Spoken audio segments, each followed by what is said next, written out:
बंगाल पर जरा चलते हैं।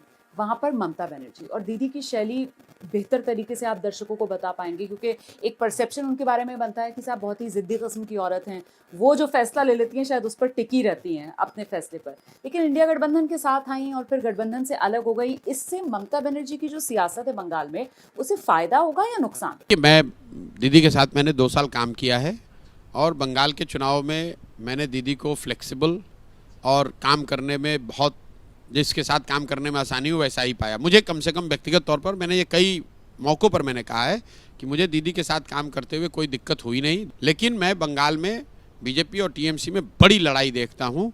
कई लोगों को जो ऐसा लग रहा है कि विधानसभा में जिस तरह की सफलता टीएमसी को मिली थी, इसका मतलब है कि बीजेपी एकदम कमज़ोर पड़ गई है पश्चिम बंगाल में, वो बहुत बड़ी भूल कर रहे हैं। बंगाल में BJP is a rising force और टीएमसी को बहुत बड़ी चुनौती है, और टीएमसी ने अगर ठीक से चुनाव नहीं लड़ा तो उनको 2019 की तरह झटका भी लग सकता है।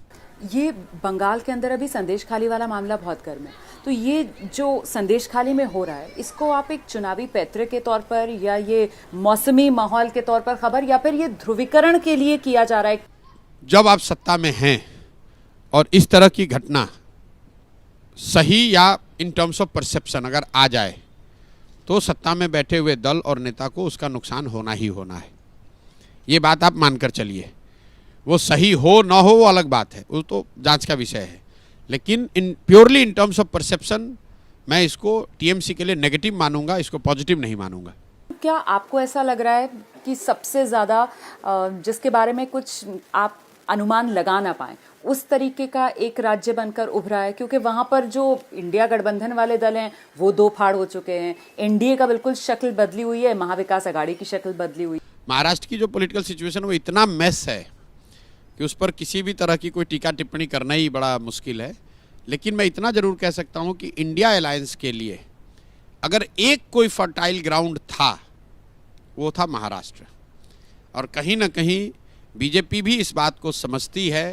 बिहार के मुकाबले भी बिल्कुल सबसे फर्टाइल ग्राउंड महाराष्ट्र था, और बीजेपी को इसकी भनक, इसकी खबर, इसकी जानकारी है। इसीलिए आप अगर पिछले 1 साल में प्रधानमंत्री के दौरे अगर देखें, नॉन पॉलिटिकल दौरे, तो सबसे ज़्यादा दौरे उन्होंने महाराष्ट्र और तमिलनाडु में किए। इंडिया अलायंस अगर बीजेपी के हिसाब से देखें तो एक प्रॉब्लमेटिक स्टेट जो उनके लिए था वो महाराष्ट्र था, और धीरे धीरे महाराष्ट्र को उन्होंने रिकूप किया है। और उसको अदर वे कहें तो इंडिया अलायंस के पास जो अपॉर्चुनिटी थी महाराष्ट्र में, कहीं ना कहीं they have allowed it to slip away. दूसरा स्टेट मैं कर्नाटक मानता हूं जहां Congress could have consolidated in a big way, वो भी मुझे लग रहा है कि now BJP is fighting back. तीसरा स्टेट मैं वेस्ट बंगाल मानता हूं जहां BJP was down in dumps, they have been allowed to come back. और मुझे लग रहा है कि इन तीनों स्टेट जो बड़े राज्य हैं, इन 3 बड़े राज्यों में, और अगर विधानसभा के नज़रिए से देखूं तो मध्य प्रदेश वो राज्य था जहां बीजेपी बैकफुट पर थी कर्नाटक के बाद, वहां पर Congress has allowed BJP to come back.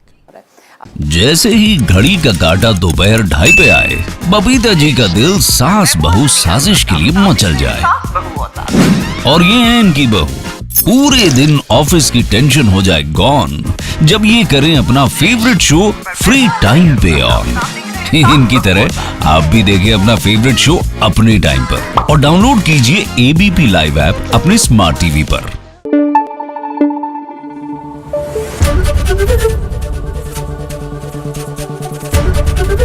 ABP news आपको रखे आगे।